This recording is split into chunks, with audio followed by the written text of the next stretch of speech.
가을이 성큼 왔습니다. 그렇죠? 여름인가 싶더니 어느덧 가을 중간에 와 있는 그런 기분입니다. 아침에 교회 이 화단에 있는 석류나무를 이렇게 봤어요. 네, 석류가 예쁘게 열려 있더라고요. 이따 혹시 예배가 마쳐진다면 한번 보시기 바랍니다. 그 예쁜 석류를 보면서 그런 생각이 들었습니다. 나도 이 석류처럼 이렇게 잘 연글어서 하나님의 창고에 들여졌으면 좋겠다 하는 그런 생각을 가져보았습니다. 우리의 신앙이 그렇게 잘 열매 맺었으면 좋겠습니다. 또 왠지 가을이 되면 이렇게 옷도 좀 두껍게 입으면서 옷깃을 여미고 이러지 않습니까? 우리가 이 가을에 우리의 신앙의 옷깃을 여미면서 하나님 앞에 겸손히 나갈 수 있으면 참으로 좋겠다, 그런 생각을 가져보았습니다. 우리가 참 그동안 이 어려운 시간들을 많이 잘 견디면서 왔습니다. 우리가 가는 길목길목마다 하나님의 함께 하심 때문에 우리가 힘을 얻고, 또 하나님의 함께 하심 덕분에 우리가 견디면서 여기까지 온 것입니다. 지금도 우리가 어려움이 없는 건 아니에요. 그렇죠? 아직도 이 팬데믹이 끝난 것도 아니고, 또 아직도 국가적인 전반적인 경제들이 좋아지는 것도 아니고, 전쟁의 소식들도 여기저기서 자꾸 들려오고, 모든 것이 아직도 진행 중입니다. 그러나 우리가 믿는 하나님이 함께 하심을 우리가 생각하면서 힘을 얻으면 좋겠습니다. 이분이 그 아리스토텔레스라는 사람입니다. 철학자, 그리스의 철학자인데 그분이 진짜 이렇게 생겼는지 모르겠지만 조각가들이 그렇게 표현하는 걸로 봐서 아마 그렇게 생겼던 모양입니다. 이분이 하셨던 말씀 중에 그 유명한 말씀 중에 하나가 사람은 사회적인 동물이다. 다른 말로 얘기하면 혼자 못 산다, 그 얘기입니다. 혼자 살 수 없는 것이 사람이다. 이 동물이다라고 표현한 것이 제 마음에 좀 안 들긴 하지만, 그러나 인간은 사회적이라는 말이에요. 함께 더불어 살아가는 존재라고 그분이 이렇게 표현을 하셨어요. 생각해 보면, 그죠? 생각해 보면 우리의 삶 또한 그렇지 않은가 하는 생각을 가져봅니다. 이 데이빗 리시만이라고 하는 이분이, 그분이 쓴 책 가운데 이런 책이 있습니다. The Lonely Crowd. 우리말로는 이렇게 번역됐어요. 군중 속의 고독. 이 책 보신 분들 계신지 모르겠습니다. 사람이 아무리 많아도 그 안에서 고독을 느낄 수밖에 없다라고 하는 얘기입니다. 가끔 제가 한국에 나갈 때마다 이렇게 정말 사람들이 많아요. 정말 사람들이 많아. 그런데 부대끼면서 부딪히면서 스치면서 이렇게 지나가는 사람들 가운데 참 내 친구는 많지 않구나, 그런 생각들을 갖게 됩니다. 또 우리가 가끔 그런 생각할 때 있지 않습니까? 이렇게 높은 산에 올라가서나 이렇게 산호세 지역을 이렇게 쫙 살펴보면서 수많은 집들이 있는데 저 중에 내 집은 어떤 것인가 살펴보면 내 집 하나 없는 사람들도 많아. 그렇죠? 우리가 이 살고 있는 집은 있지만, 그렇죠? 사는 집은 있지만 나의 집이라고 여겨지지 않는 집들이 대부분 아닙니까? 그럴 때 우리는 고독을 느껴요. 그렇죠? 네, 저는 이런 생각을 해봤습니다. 우리의 신앙생활이라는 것은 함께 가는 길이다. 또 우리 성경적 사상도 그렇습니다. 창세기부터 요한계시록까지 쭉 보면은 신앙이란 하나님과 함께 가는 길, 신앙인이란 곁에 있는 성도들과 함께 가는 길.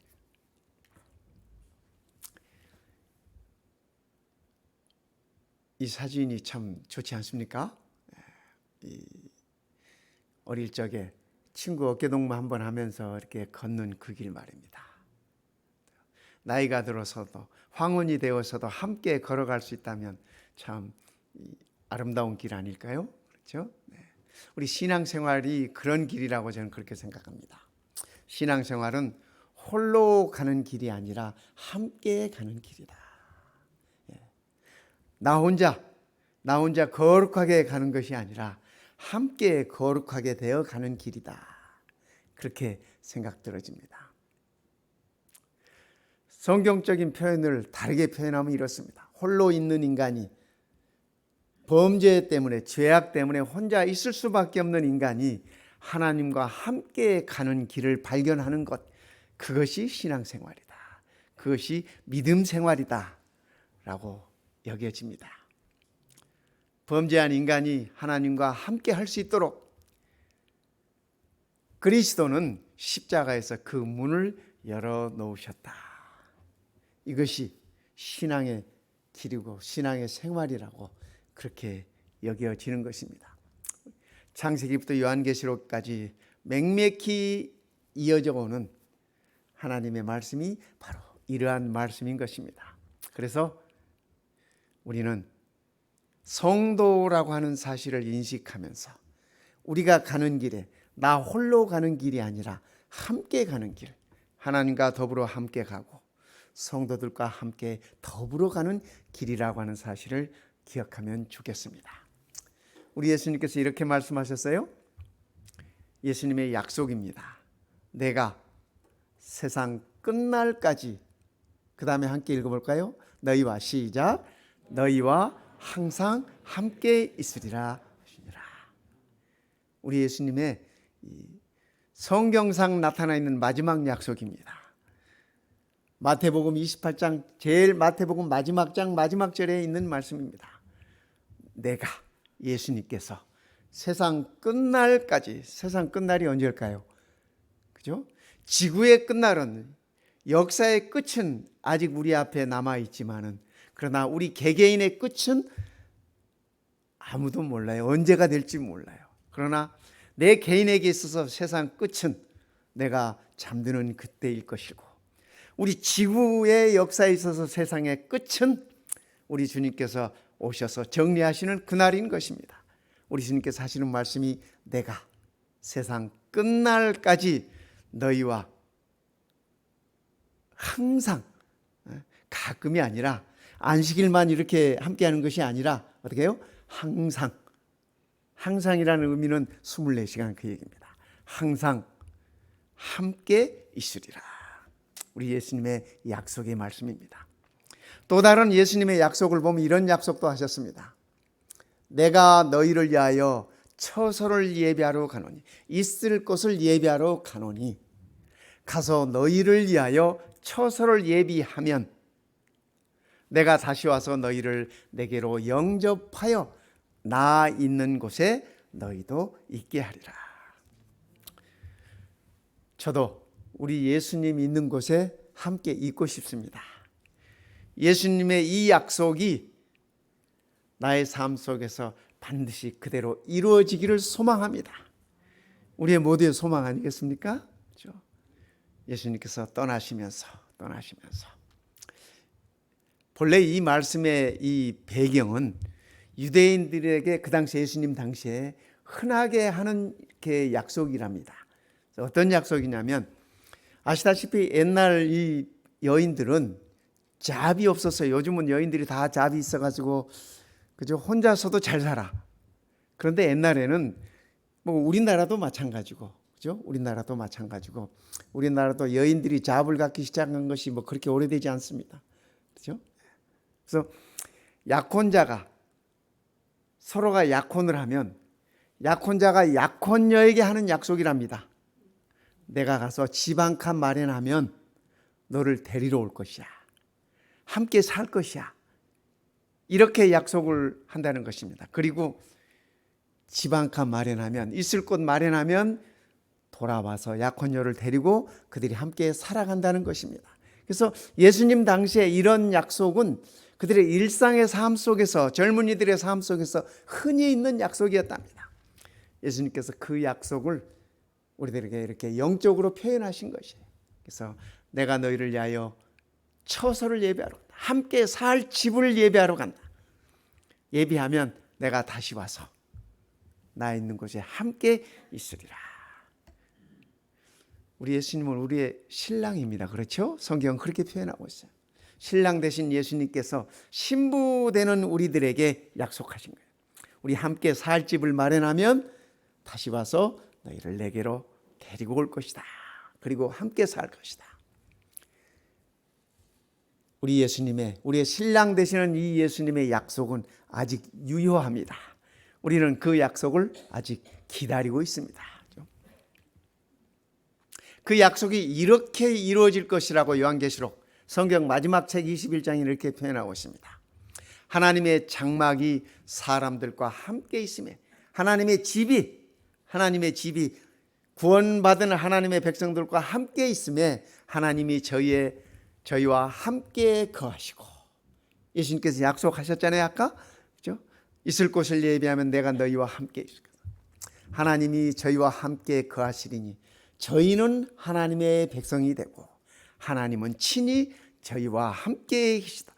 이렇게 그 약속이 실현될 것이라고 성경 마지막 책에 그렇게 말씀하고 계시는 것입니다. 우리는 다 그 약속의 실현된 날을 기억하고 기다리고 있습니다. 세상을 그죠? 함께 살아가는 방법을 예수님께서는 이렇게 한마디로 정의하셨습니다. 어떻게 사는 것이 우리가 함께 사는 삶인가? 그죠? 어떻게 가는 것이 함께 가는 길인가? 우리 예수님은 한마디로 정의하셨어요. 너희의 마음을 다하여, 목숨을 다하여, 힘을 다하여, 뜻을 다하여 주 너희 하나님을 사랑하고.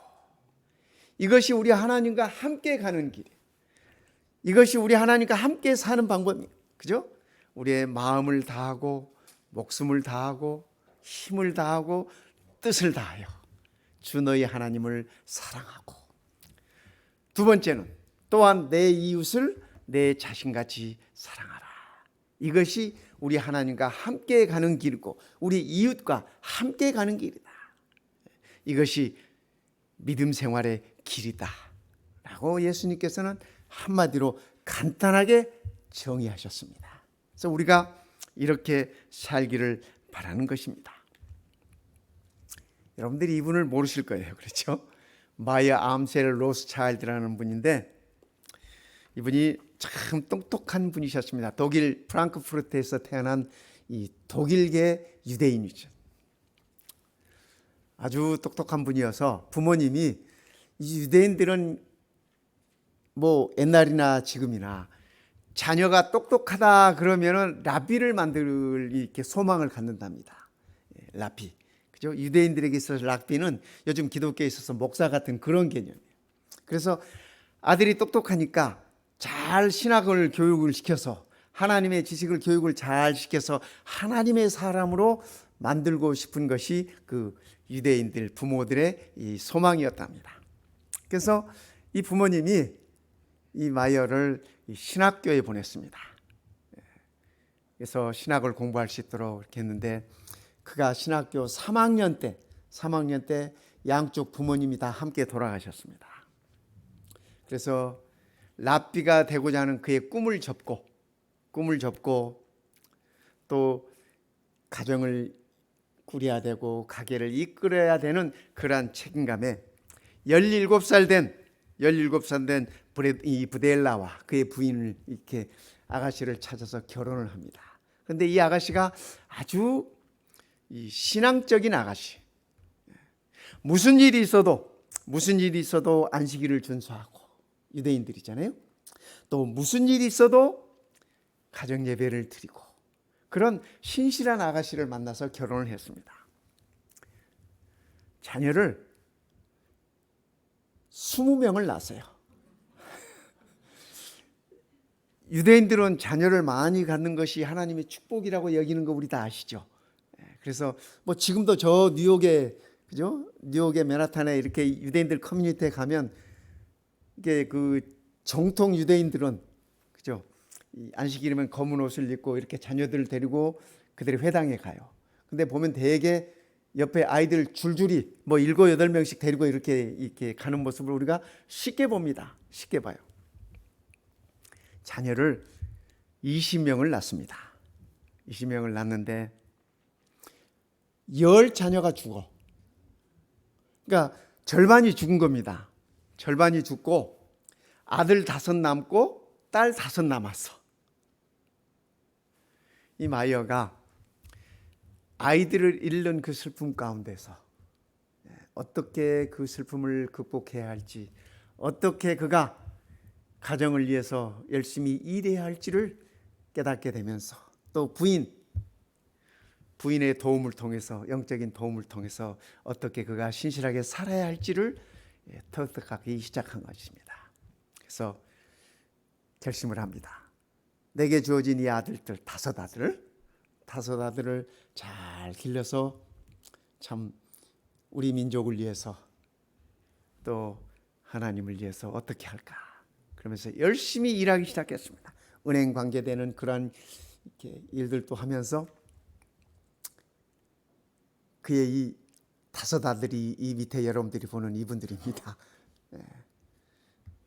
큰 아들은 프랑크푸르트, 그 다음 아들은 비인에, 그 다음 아들은 그죠? 유럽의 런던에, 나폴리에, 파리에, 여기 다 그죠? 독일, 오스트리아, 영국, 이태리, 프랑스, 당대 그 나라들을 주름 잡는 이 부자들로 성장했어요. 어머니의 역할이 가장 컸다라고 얘기합니다. 신앙적이고 신실했던 그 어머니, 그죠? 부델라의 영향이 컸다라고 얘기합니다. 그래서 이 가문은 300년 동안 세계 최고 부자의 반열에 오릅니다. 이 5 아들이니까 그 5 아들로 또 이어지는 그 후손들이 있지 않겠습니까? 그 후손들이, 그래서 이 후손들이 땅을 사들이기 시작했어요. 땅을 사들이기 시작하고 아랍에 있는 땅들을 사들이고 이렇게 그래가지고 1948년 5월 14일 지금 이스라엘에 있는 그 자리에 이스라엘이 독립을 합니다. 그죠? 이스라엘이라는 나라로 독립을 할 때 그 땅, 지금 가지고 있는 그 땅을 이 가문이 다 국가에 헌납한 겁니다. 그래서 그 땅에 이스라엘이 독립된 국가로 세워질 수 있게 됐어요. 그들은, 이 가문은 자기 민족과 더불어서 함께 사는 것이 무엇인지를 알았습니다. 그런데 거기에는, 그 배경에는 그들의 어머니, 이 5 아들의 어머니의 영향이 컸고 신앙의 영향이 컸다고 하는 사실을 우리는 여기서 역사 속에서 배울 수 있습니다. 창세기 2장 18절에 이렇게 말씀하세요. 여호와 하나님이 가라사대 사람이 혼자 사는 것이 좋지 못하니 내가 그를 위하여 돕는 배필을 지으리라 하시니라. 이 얘기는 하나님께서 여인을 창조하실 때 주셨던 말씀이에요. 그런데 우리가 영적으로 살펴보면, 그리고 성경의 창세기부터 요한계시록까지 그 사상을 살펴보면 사람이 하나님 없이 사는 것이 가장 좋지 않아요. 그죠? 이 세상에서 혼자 사는 것이 좋지 못하지만, 그러나 그거보다 더 좋지 않은 것은 하나님 없이 사는 것이라고 우리들에게 성경은 일러주고 있는 것입니다. 하나님과 함께 사는 삶, 그죠? 오늘 우리 본문의 말씀처럼 2 사람이 1 사람보다 나음은, 혼자 있는 것보다 2 사람이 함께 있는 것이 더 나아. 그 이유가 뭐예요? 그들이 수고함으로 좋은 상을 얻을 것이라. 2 사람이 함께 수고하면 상을 얻을 것이다. 혹시 그들이 넘어지면, 2 사람 중에 1 사람이 넘어지면 하나가 그 동물을 붙들어 일으키려니와. 그죠? 어떤 부부가 그랬대요. 어떤 60쯤 나이를 먹으신 여인이, 우리 부부는 항상 손을 붙잡고 다닌다 그랬대. 그랬더니 그 친구들이, 그래, 야, 너희는 참 좋겠다 그랬대. 그랬더니 그 여인이 하는 말이, 안 붙잡고 다니면 넘어지니까 그러더래. 나이 먹어가면서 약해지는 모습을 표현한 거예요. 그런데 혹시 그들이 넘어지면 하나가 그 동물을 붙들어 일으키려니와. 그죠? 한 사람이 약해서 혹시 넘어질지라도, 그죠? 일으켜줄 사람이 있다고 하는 것입니다. 붙잡아줄 사람이 있다고 하는 것이에요. 그런데 만약 그렇지 못하고 홀로 있어 넘어지고 혼자 있어서 넘어지고 붙들어 일으킬 자가 없는 자에게는 화가 있으리로다. 이 화가 있으리로라는 말은 그런 사람은 이 복이 덜하다는 얘기입니다. 그의 삶이 피곤하다는 얘기입니다. 그죠? 그래서 둘이 함께 가는 삶이 복이 있는 삶이라고 얘기합니다. 한 사람이면 패하겠거니와. 싸울 때 혼자 싸우면 질 수밖에 없어. 힘이 없으니까. 두 사람이 맞설 수 있나니, 두 사람이 싸우면 맞설 수 있어. 둘이 힘을 합치면 상대가 강해도 맞설 수 있어. 세 겹줄은 쉽게 끊어지지 아니하느니라. 여기 세 겹줄이라고 하는 것은 삼겹살이 아니라, 그죠? 우리 가까이에 있는 이 골든 게이트 가면 그 금문교가 어떻게 만들어졌는지 우리 샘플 보셨죠? 이게 굵은 이 선인데 들여다보면 그 단면으로 잘라놓고 이렇게 보여주지 않습니까? 들여다보면 수많은 작은 그 이 쇠들이 함께 이루어져가지고 큰 그런 그 줄을 이루는 것입니다. 그 말씀입니다. 그죠? 쉽게 끊어지지 않아요. 함께하면 더 좋은 결과를 얻는다. 믿음 생활도 그렇습니다. 말씀도 함께 보고 함께 나누면 서로 신앙이 함께 자라요. 함께 자라요. 요즘 이렇게 줌으로 이 성도님들이 함께 성경도 보고 함께 믿음도 나누고 또 서로 이렇게 간증도 하고 이러는 모습들 우리가 많이 볼 수 있습니다. 신앙도 함께 자라는 것입니다. 말씀도 함께 보고 또 기도도 함께 하고, 그렇죠? 혼자 기도하는 것보다 누군가 나를 위해서 기도해 주는 사람이 있다고 하는 것은 참 내 신앙에 힘을 주는 것 아닙니까? 나눔도 함께 하고, 선교가 나눔이잖아요. 나눔도 서로 함께 나누면, 함께 하면 더 좋은 결과들이 이루어지는 것입니다. 영어로는 이런 것들을 시너지 효과라고 그러지 않습니까? 우리 한국 사람들 이렇게 속담에 백지장도, 그죠? 이 종이 한 장도 같이 들면 가볍다. 그런 이 속담이 있습니다. 그런 표현이 있어요. 종이가 무겁지 않잖아요. 그죠? 이거 아무것도 아니잖아. 그래도 아무것도 아닌 것도 함께 들면 더 가볍다라는 그러한 표현이 있습니다. 그러게 우리가 함께하면 더 좋은 결과가 얻어지는 것입니다. 그렇죠? 이 삽질도 함께하면 훨씬 쉽습니다. 제 군대에 있을 때 이 삽질 많이 해봤는데, 사역 나가서 삽질 많이 했는데 혼자 하면 정말 그 길이 힘들고 외롭습니다. 그리고 불평 불만만 자꾸 떠올라요. 왜 나만 혼자 이러지? 근데 같이 하면 서로 이야기도 하면서 언제 끝났는지 일을 다 끝냅니다. 그렇죠? 혹시 그들이 넘어지면 하나가 그 동물을 붙들어 일으키려니와. 이 말씀은 넘어질 때 일으켜줄 동무가 있다는 얘기입니다. 그렇죠? 우리의 삶의 전반적으로, 그죠? 삶의 전반적으로 누군가 우리들에게 한마디 해주는 그 힘이 참으로 크다고 하는 사실입니다. 때로는 친구들의 한마디가, 전화를 통해서 울려오는 친구들의 그 한마디가 우리들의 삶에 얼마나 큰 힘을 주는지 모릅니다. 그죠? 괜찮아. 지나갈 것이야. 잘 견뎌보자. 그죠? 이런 서로가 서로에게 붙잡아 줄 수 있는 말들 말입니다. 그죠? 그들이 넘어지면 하나가 그 동물을 붙들어 일으키려니와. 그죠? 참으로 넘어질 때 우리를 일으켜줄 친구가 필요합니다. 넘어질 때 우리의 손을 붙잡아줄 이웃이 필요합니다. 그러나 성도 여러분, 기억하시기 바랍니다. 우리가 아무리 크게 넘어져도 반드시 우리를 붙잡아 일으켜 주실 우리 하나님이 계시다고 하는 사실입니다. 그 하나님이 항상 우리와 함께 계시다고 하는 사실을 잊지 않았으면 좋겠습니다. 신앙은 이런 거잖아요. 그죠? 함께. 여러분 장작불 때 보셨죠? 모닥불 피워 보셨죠? 이거 다 꺼내서 아무리 활활 타는 것도 꺼내서 하나씩 하나씩 놓으면 조금 있으면 다 수그러들어요. 그러나 함께 있으면 그 화력은 대단한 것입니다. 우리 신앙의 화력도 이랬으면 좋겠습니다. 한 사람이면 패하겠거니와 두 사람이면 맞설 수 있다. 이 말은 싸울 때 두 사람이 함께 적과 맞설 수 있다라고 하는 말씀입니다. 우리는 세상에 대하여 싸울 수밖에 없습니다. 우리는 죄에 대하여 싸울 수밖에 없습니다. 우리는 우리에게 다가오는 유혹에 대하여 대항할 수밖에 없습니다. 우리를 늘 삼키려고 하는 사단에 대하여 우리는 싸울 수밖에 없습니다. 함께 맞서면, 그죠?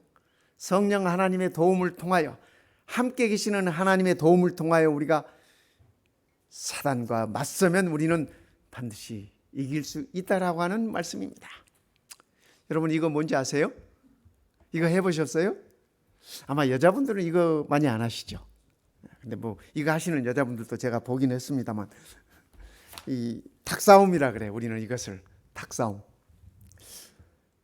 근데 보통 닭싸움을 하면 한 10명, 5명 이렇게 편을 단체로 이렇게 해서 합니다.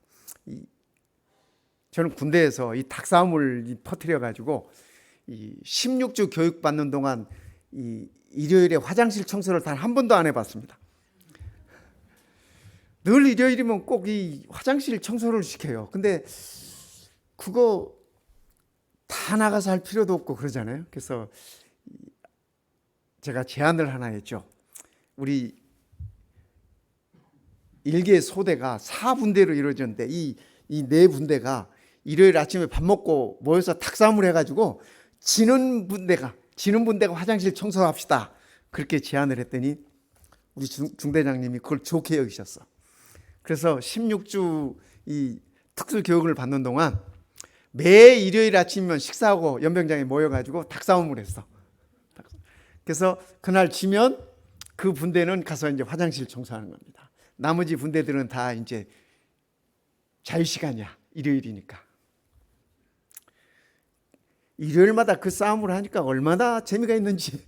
그리고 이제 이 군인들이 그 시간을 기다려.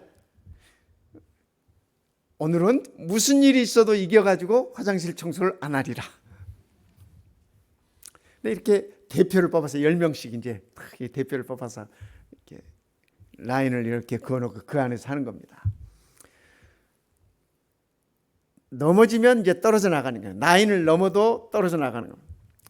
하다 보면 이 수가 상대 수하고 똑같지 않아요.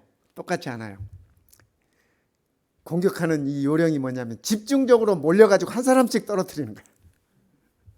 그거 혼자 버틸 재주가 없어, 아무도. 그렇죠?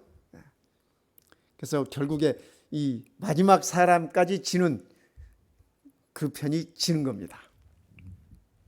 요령은 딱 타겟을 하나 잡고 2-3명이 함께 붙어가지고 그 사람 먼저 제거하는 거예요. 한 사람씩 제거해 가는 겁니다. 우리의 영적인 싸움도 그렇습니다, 성도 여러분. 그죠? 혼자 싸우는 싸움은 참으로 외로운 싸움이야. 그죠? 죄와 싸우는데 혼자 싸우는 것은, 사단을 대하는데 혼자 견뎌하는 것은 참으로 힘든 싸움입니다. 그러나 우리가 함께 싸울 수 있다면, 또 우리 주님과 함께 싸울 수 있다면 필승입니다. 끝내는 이긴다는 얘기입니다. 그죠? 군인들의 이 경례 구호처럼 필승. 우리의 영적인 싸움에서 우리는 반드시 이긴다고 하는 싸움입니다. 우리 예수님도 이 땅에서 제자들과 함께 사역을 하셨습니다. 바울은 그와 함께 사역하는 자들을 이렇게 불렀습니다. 우리는 하나님의 동역자들이요. 바울을 도와준 많은 분들이 있었습니다. 디모데도 있었고, 누가도 있었고, 마가도 있었고, 많은, 그죠? 또 로마서에 볼 것 같으면은 바울에게 도움을 줬던 많은 사람들의 이름이 로마서 마지막 장 16장에 이렇게 언급되고 있는 것들을 우리는 봅니다. 그런데 그들을 바울은 동역자라고 불렀어요. 우리는 하나님의 동역자들이요. 동역자. 어려운 말 하나 가르쳐 드릴까요? 순 에르고스. 이 헬라 말입니다. 헬라 말인데 순이라는 말은 함께라는 말이에요. 순이라는 말. 그 엘고스라는 말은 함께 힘을 쓰는 사람. 그러니까 함께 일하는 사람.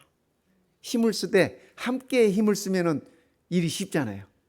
그래서 이 헬라 말의 동역자라는 이 말은 함께 힘쓰는 사람이다. 우리 무거운 거 들 때도 그죠? 함께 힘을 쓰지 않습니까? 이 피아노 같은 거 들 때 얼마나 무겁습니까? 어떻게 들어요? 몇 명이서 모여가지고 하나, 둘, 셋 해가지고 호흡을 맞춰서 바짝 드는 것입니다. 그것이 동역자라는 얘기입니다. 그것이 동역자라는 말이에요. 그래서 바울도 함께 일하는 모든 자들을 향해서 동역자라고 말씀하셨습니다. 그러기에 신앙은 함께 가는 길입니다. 주님과 함께 가는 길입니다. 이웃과 함께 가는 길이 신앙의 길인 것입니다. 강정규 씨라는 분이 이런 시를 지었습니다. 노랫말을 지었습니다. 가사는 이렇습니다. 주님과 함께 걷는 길은 멀고도 가까워. 그렇죠. 우리 주님과 함께 가는 이 신앙의 길이 참 멀기도 합니다. 그러나 가깝기도 해요. 주님과 함께 걷는 길은 고통도 기쁨으로 변했네. 세상에 있는 많은 고통들이 우리 주님과 더불어서 기쁨으로 변하는 그러한 체험들이 많았으면 좋겠습니다. 오늘의 삶 속에서도 그랬으면 좋겠습니다. 고통을 나누며 기쁨을 나누며 우리 하나님과 더불어 고통을 나누고 우리 하나님과 더불어 기쁨도 나누고 곁에 있는 성도들과 더불어서 우리의 고통도 나누고 기쁨도 함께 나누며 주님과 함께 걸어가노라면 나는 어느새 주님을 닮아가. 주님과 함께 걷노라면 그죠? 고통도 나누고 기쁨도 나누노라면 어느새 나는 주님을 닮아간다라고 하는 말씀입니다. 우리 함께 이 찬양을 한번 들어보겠습니다.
아멘.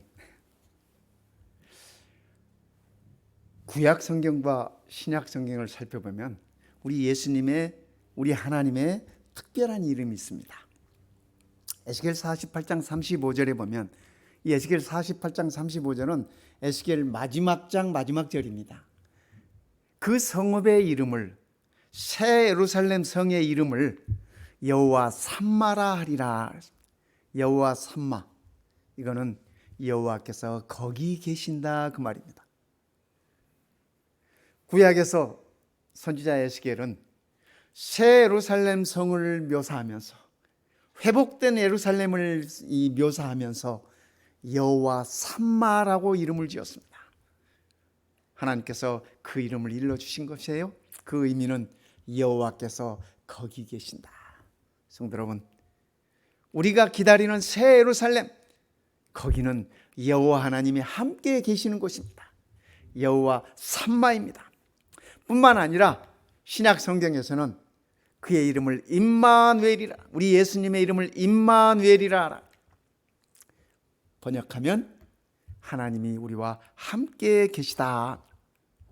그러니까 성도 여러분, 이 한 주일도 여호와 삼마 되시는 그 하나님, 그 예루살렘을 소망하면서 임마누엘 되시는 우리 주님과 더불어서 함께 동행하시길 바랍니다. 함께 가는 길이 되시기를 바랍니다. 믿음은 주님과 함께 가는 길입니다. 믿음은 친구와 함께 가는 길입니다. 믿음은 성도들과 함께 가는 길입니다. 신앙은 우리 주님께로 우리 모두 함께 나아가는 것입니다. 오늘 한 주일의 삶 속에서도 우리 곁에 늘 함께 하시겠다고, 그리고 우리를 데리러 오시겠다고 약속하신 그 주님과 더불어 함께 가시는 행복한 한 주일이 되시기를 이 시간에 간절히 바랍니다.